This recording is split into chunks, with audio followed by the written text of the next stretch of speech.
जमलेल्या माझ्या तमाम हिंदू बांधवांनो, भगिनींनो आणि मातांनो,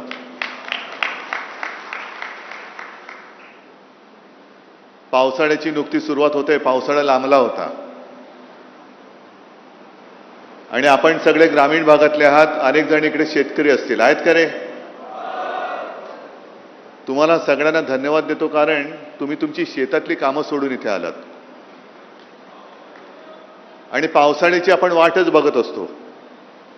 कारण एकदा का पाऊस पडला की नवीन कोंब फुटतात. तसा हा माझा पावसाळा आहे. सगळ्या कार्यकर्त्यांचं प्रेम हा माझा पावसाळा आहे. अनेक जण सडलेली पानं गेली तरी परत पाऊस पडतो आणि नवीन कोंब उगवतात. आणि ते नवीन कोंब उगवणारे तुम्ही कट्टर निष्ठावान शिवसेना प्रमुखांचे जीवाला जीव देणारे शिवसैनिक आहात. तसं पाहिलं तर आता शांत आहे. जरा कॅमेरामन जरा खाली बसलं तर बरं. कॅमेरे सेट करा आणि प्लीज खाली बसा.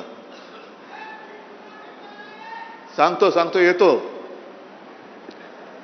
पहिलं गद्दाराचा समाचार घ्यायला पाहिजे,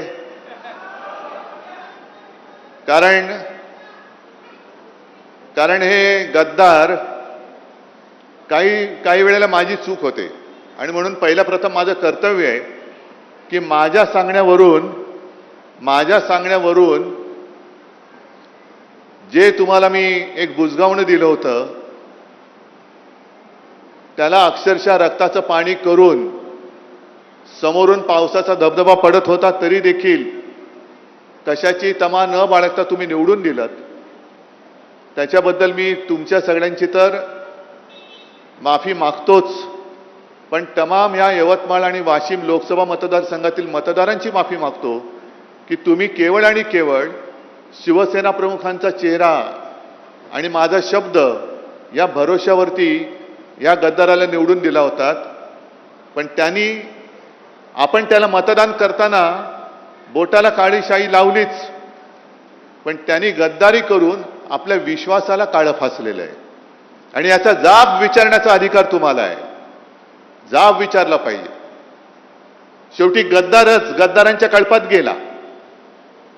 आता गद्दारांचा कळप म्हणजे काय की एक 3-4 वर्षापूर्वी गद्दार शिरोमणी जो बसला तिकडे मिंदे, त्यांनी 40 आमदार फोडले. आणि या विदर्भामध्ये जेव्हा बैल पोळा होता तेव्हा त्या बैलांवरती लिहिलं होतं 50 खोके एकदम ओके. आता मला सांगा, तेव्हा आमदाराचा भाव 50 असेल, 50 खोके, तर खासदाराचा किती असेल? म्हणजे हा एक धंदा झालाय. निवडून यायचं.